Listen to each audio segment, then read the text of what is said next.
Hey guys, welcome back to the channel. तो कैसे हैं आप सब? I hope you all well. तो दोस्तों, अगर आप ड्यूसोल या किसी भी यूनिवर्सिटी के BA honours English second semester में हैं, तो आज की वीडियो आपके लिए लाइफ सेवर होने वाली है। आपकी जो 14 टू 17 सेंचुरी इंग्लिश पोइट्री है, इसके अंदर जो हमारा सिलेबस है, जिसके अंदर Chaucer, Philip Sidney, Walter Raleigh, John Donne and Milton शामिल हैं, वहां से एग्जाम में 10 मार्क्स के बड़े आंसर्स कैसे लिखने हैं, आज हम उन टॉप क्वेश्चंस को एक एक करके ब्रेक डाउन करेंगे। ओके। तो लिटरेचर की बात करें तो लिटरेचर में सिर्फ हमें कहानी लिखने से मार्क्स नहीं मिलते हैं, आपको आंसर्स को सही तरीके से स्ट्रक्चर करना होता है। तो अपनी नोटबुक निकालिए और चलिए बिना किसी बकवास के सीधा पहले क्वेश्चन पे चलते हैं। तो हमारा पहला क्वेश्चन है, जनरल प्रोलॉग में चौसन ने चर्च की करप्शन को दिखाने के लिए सटायर और आयरनी का यूज कैसे किया है। ठीक है, तो इस आंसर को समझते वक्त आपको बताना है कि चौसन ने रिलीजियस कैरेक्टर्स जैसे मॉन्ग, फ्रायर, पार्टनर के जरिए पूरे सिस्टम को एक्सपोज किया। पॉइंट वाइज लिखिए। पहला मॉन्ग का पॉइंट बनाइए, जो पॉवर्टी को पॉवर्टी के वो उसको तोड़कर हंटिंग और अच्छा खाने खाने में बिजी है। ठीक, यहाँ उनका फेमस क्वाइट जरूर लिखना, जिससे अच्छे मार्क्स मिलेंगे आपको। यहाँ पे मैंने आंसर में लिख रखा है उसका जो क्वाइट है, एंड आई से जो स्टार्ट हो रहा है। ठीक है, अब आगे दूसरा पॉइंट लिखना उसके अंदर फ्रायर के ऊपर, जो गरीबों की मदद करने के बजाय अमीरों के साथ टेवर्न्स में घूमता है। और तीसरा पॉइंट पार्टनर का, जो नकली रिलीजियस आइटम बेचकर लोगों को लूटता था। ठीक है, तो अगर इसमें देखें तो चौसन ने उनका डायरेक्ट बुरा नहीं कहा है, मतलब उनकी तारीफ करते हुए उनका मजाक उड़ाया है, और यही उनका मास्टरफुल सटायर है। ठीक है, अब आते हैं हमारे दूसरे क्वेश्चन पर, जो है द पार्टनर्स टेल के मेजर थीम्स, जैसे greed, hypocrisy and irony of preaching. ठीक है, तो इस आंसर का सबसे बड़ा टर्निंग पॉइंट ही इसकी आयरनी है। एक ऐसा इंसान जो खुद सबसे बड़ा लालची है और ढोंगी है, वो ग्रीड यानी लालच के खिलाफ एक इतनी पावरफुल कहानी सुनाता है। आंसर में एक्सप्लेन करिएगा कि कैसे तीन दोस्त डेथ को मारने निकलते हैं, लेकिन उन्हें सोने के सिक्के मिल जाते हैं। लालच में आकर वो आपस में ही एक दूसरे को मार डालते हैं, खून कर देते हैं।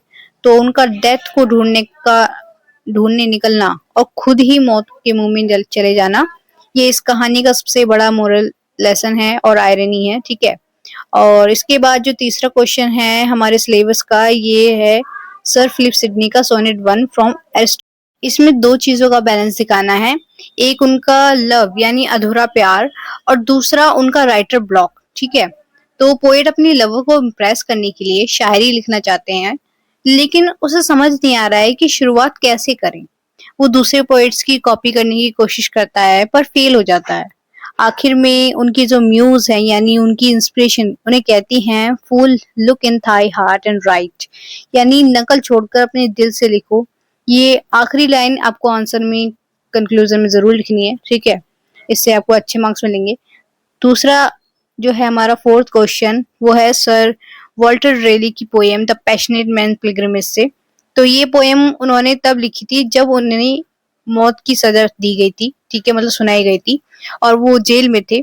इस आंसर को समझाने का तरीका ये है कि रेले ने अपनी एग्जीक्यूशन यानी मौत को एक होली यात्रा यानी पिलग्रिमेज की तरह दिखाया है।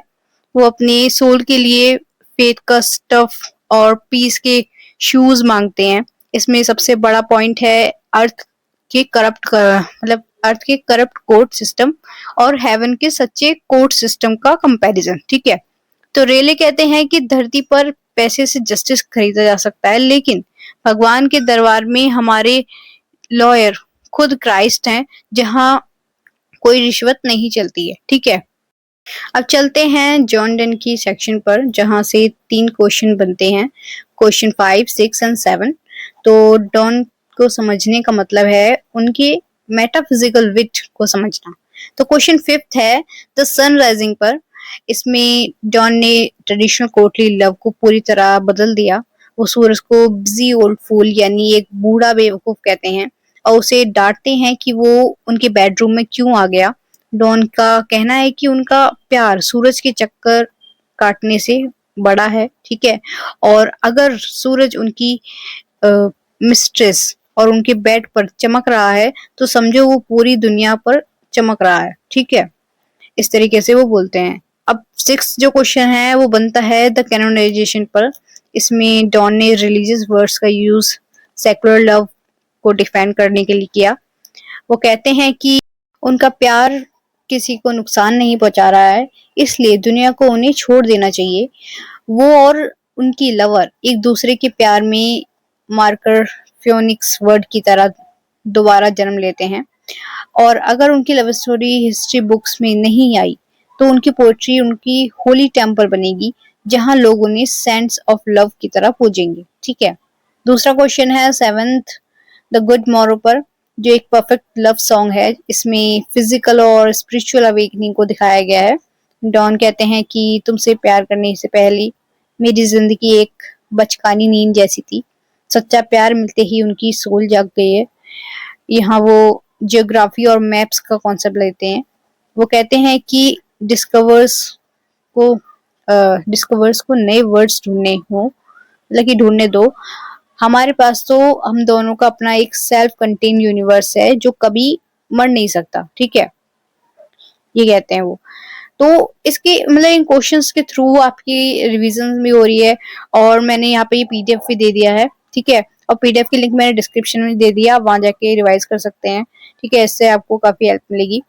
तो अब आगे आते हैं हम हमारे आखिरी सेक्शन पर, जो है जॉन मिल्टन का पैराडाइज लॉस्ट बुक 1। यहाँ से हमारे आखिरी 3 क्वेश्चन बनते हैं, क्वेश्चन 8, 9, 10। तो क्वेश्चन 8 में पूछा जाता है कि मिल्टन ने इस पोएम की शुरुआत में ग्रैंड स्टाइल और एपिक कन्वेंशन कैसे सेट किया। तो आपको बताना है कि मिल्टन ने होमर और वर्जिल की तरह पहले ही लाइन में अपना बड़ा थीम सेट किया, मैन फर्स्ट डिसोबीडियंस। फिर उन्होंने म्यूज को इन्वोक किया, लेकिन कोई नकली गॉडेस नहीं बल्कि होली स्पिरिट को। ठीक है, और उनकी ब्लैंक वर्स की लंबी हैवी लाइंस इस पोएम को एक रॉयल और ग्रैंड लेवल पर ले जाते हैं। ओके, सो ये सिर्फ एक बेसिक आइडिया के लिए है। ठीक है, ये आंसर्स जो मैंने आपको बताए हैं, इस तरीके से आप वो पूरा आंसर दे सकते हैं। ठीक है, इसके आगे आपको खुद बनाना होगा। क्वेश्चन 9 है सबसे इम्पोर्टेंट, कैरेक्टराइजेशन ऑफ सैटर्न। तो सैटर्न को बुक 1 में एक हीरोइक रिजाइलेंस के साथ दिखाया गया है। वो भगवान से हारने के बाद भी हार नहीं मानता और कहता है व्हाट दो the field be lost, all is not lost. उसका सबसे आइकॉनिक डायलॉग है कि दिमाग एक ऐसी जगह है जो हेवन को हेल और हेल को हेवन बना सकता है, और better to reign in hell than serve in heaven. हालांकि मिल्टन उसे एक विलन की तरह दिखा रहा है, पर उनका लिखने का तरीका उसे एक ट्रेजिक हीरो जैसा बड़ा बना देता है। ठीक है, अब हमारा जो 10th क्वेश्चन है वो है हेल और फॉलन एंजल का पॉलिटिकल असेंबली के रूप में प्रेजेंटेशन। तो इसमें आपको दिखाना है कि जब सारे फॉलन एंजल नर्क की आग में बेहोश पड़े होते हैं तो सैटर्न उन्हें जगाता है। वो सब मिलकर नर्क में एक शानदार पैलेस बनाते हैं जिसका नाम है पेंडेमोनियम। और मिल्टन ने दिखाया है कि कैसे ये सारे डीमंस एक साथ मिलकर एक पार्लियामेंट की तरह मीटिंग करते हैं भगवान के खिलाफ साजिश रचने के लिए। इसमें पता चलता है कि नर्क सिर्फ फिजिकल टॉर्चर की जगह नहीं है, बल्कि एक highly organised corrupt political state है। ठीक है, तो दोस्तों ये थे वो टॉप 10 क्वेश्चन जो आपके सिलेबस के अकॉर्डिंग सबसे ज्यादा इम्पोर्टेंट है। तो एग्जाम शीट पर हमेशा introduction, proper headings, textual codes and आखिर में एक बढ़िया सा कंक्लूजन लिख कर आना। ठीक है, आपको फुल मार्क्स मिलेंगे। अगर आपको इन सारे 10 क्वेश्चन के exact detail answer written format में चाहिए तो मुझे नीचे कमेंट में बताओ, मैं उनका लिंक डिस्क्रिप्शन में ऐड कर दूंगी। ठीक है, वीडियो अच्छी लगी हो तो लाइक करो और दोस्तों के साथ जरूर शेयर करना, और चैनल को सब्सक्राइब करना मत भूलना। मिलते हैं अगली वीडियो में, बाय बाय।